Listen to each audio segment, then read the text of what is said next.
What's going on, everybody? My name is Monatui, coach of the Tampa Bay Luxrays, and today I am bringing you guys our Week 1 team builder for the Battle Union. Now, if you guys haven't been following me on Twitter, you probably don't know that I'm now a part of the Battle Union. Their links, their YouTube, Twitter will be in the description below. They have power rankings, recaps, Union news, stuff like that going up on their channel. Definitely check it out.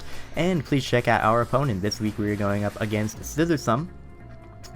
He's a very funny guy. His YouTube and Twitter will be in the description below. At least one of those. Hopefully the YouTube. Maybe not the Twitter. We'll see. It depends on how lazy I am. Anyway, I'm a little bit of a rush to get this done, so I'm not going to be in quite as deep of detail as I would like to be. However, without further ado, let me go over Siz's team. That should hopefully pop up on screen now if I remember to edit it in, like I always don't.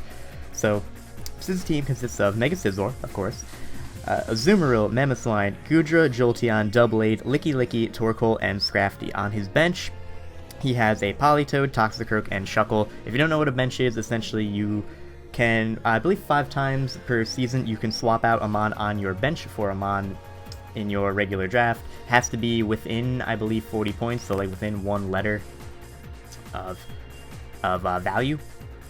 If you guys don't know how the draft system works or how bench systems work, definitely check out the TBU channel. Well, TBU channel, because the T in TBU stand for the, so check out TBU channel. God, that's a horrible name. Anyway, it's not. It's fine. Check out the TB. Fuck it. Alright, so let's get into the team.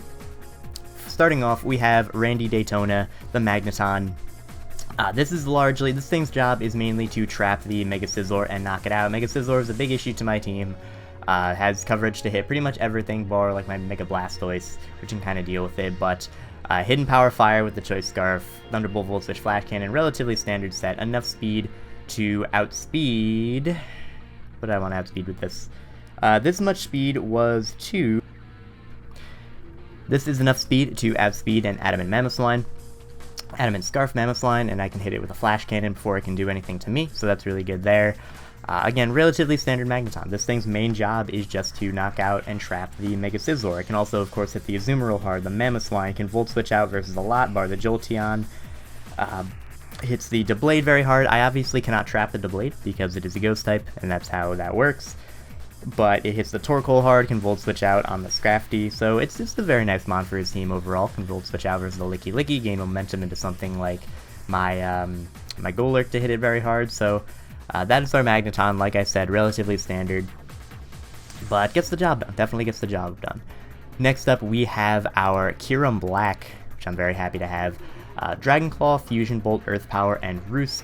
Dragon Claw is just for general stab over his team, knocks out the Goodra in one hit, knocks out the Jolteon in one hit, just hits his entire team really hard because with a base 170 attack stat and a Life Orb, you're going to be doing that.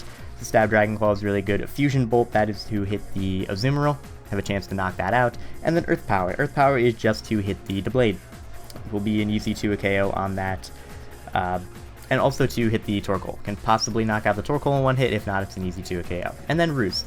I don't have HP Fire on this because I am kind of depending on my Magneton to just trap the Mega Scizor, and Bullet Punch is going to hurt anyway, so I'm not going to bother with that. Roost is just nice to have more longevity.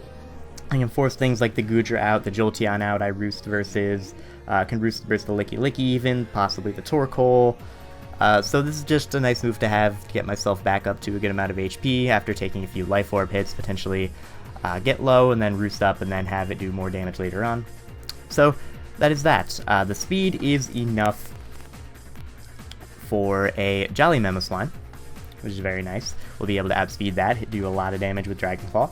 So that is very good there.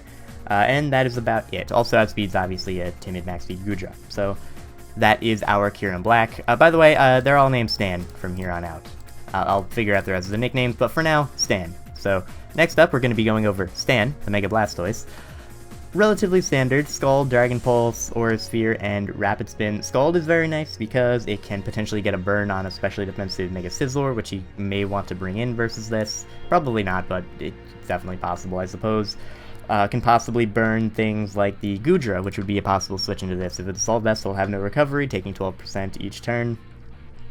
Obviously, just to burn things, knocks out the Torkoal from full health, can burn a Scrafty, and have it stay, unless he is a Shed Skin variant. Dragon Pulse, just to hit the Goodra super effectively, does good damage to that.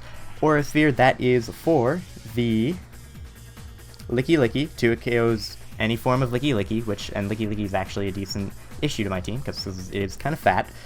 Could possibly get away Skull Burns with Heal Bell and whatnot, so that is why I have Oris here for that. And then we just have Rapid Spin because I didn't need too much coverage for his team, but Skull, Dragon Pulse, Aura Spear is just really good overall, and I will be able to spin away hazards if he decides to set them up with something like his Mamoswine.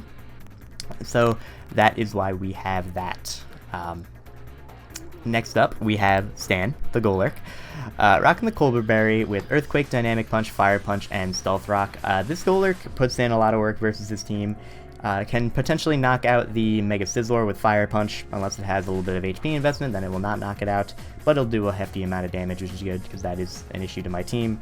Earthquake for General Stab, knocks out the Jolteon, does massive damage to Doublade, hits the Torkoal super effectively. Dynamic Punch hits the Scrafty super effectively, and of course Dynamic Punch is Dynamic Punch, and will cause them to become confused and possibly hit themselves, which is very nice. Like, even things that are good switch-ins are not good switch-ins because of Dynamic Punch, because you get confused and then you hit yourself and then you want to throw your DS out the window. And then Fire Punch, like I said, for the Mega Scizor, and then Stealth Rocks. This is, I had to fit Stealth Rocks on this team somehow, and I determined that Golurk was going to be it. I didn't feel like this was a good matchup for any of my other rockers. I feel like Golurk has the best matchup in this case, and I didn't need too much other coverage. I could have possibly gone with like a Rock Polish set up on something like the Jolteon, set up on something like the Mega Scizor possibly, but I would rather just go with this.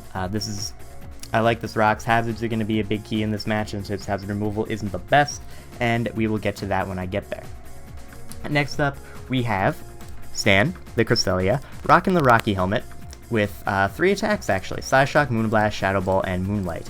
Psyshock is 2, just for a general stab, hit Goodra on the physical side, hit a Azumarill, hit pretty much everything bar the Doublade, which I do have Shadow Ball for. And then we have Moonblast. Moonblast is an easy 2 KO on the Scrafty, which is very nice.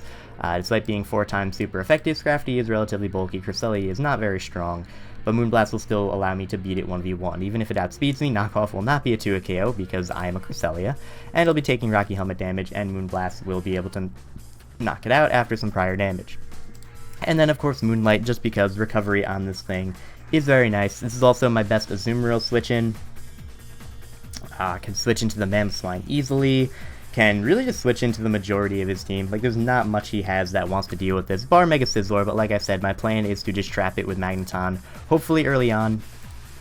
And, you know, like I said, if his best switch into my Cresselia is his Scizor, then I will be able to trap it. He's gonna be kind of pressured by Cresselia, which is kind of funny, because he wants to go into his best switch-in, but he also doesn't want to get immediately trapped, which is very nice. Now, moving on from Cresselia, we are going to go over our probably lead, even though it's on the back end of my team. We have here Stan, the Scolipede, running Dual Stab, Toxic Spikes, and Spikes with a Focus Sash. This is essentially just because I want to Hazard Stack him. Like I said, his hazard removal is not great. He has Rapid Spin on Torkoal, which I can block with my Golurk, and he has Defog on Mega Scizor, which if he goes for Defog, I trap him with Magneton. So I have ways to punish both of his hazard removers. Mega Horn and Poison Jab just hit the majority of his team. Poison Jab can knock out his Azumarill. Mega Horn hits pretty much everything hard. The only thing I can't really touch too well are the Steel types, which are Mega Scizor and Doublade.